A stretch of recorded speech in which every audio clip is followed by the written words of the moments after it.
Hello everybody and welcome! In this video I will show you all charging method for your headphones REALME Buds T110.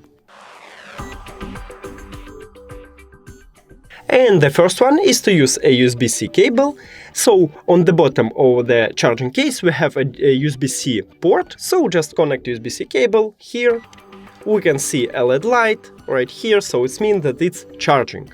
And the second one is to use your phone. All you need is USB-C to USB-C cable right here. If your phone doesn't support USB-C, maybe you should have Lightning to USB-C or even micro USB to USB-C. So connect USB-C cable to your phone and the second one to your headphones. And also, as we can see, the LED light is it.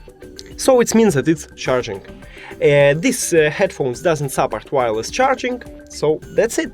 Thank you for watching this video. If you found it helpful, please consider subscribing to channel and leave the like on the video. It's really important to us. See you later!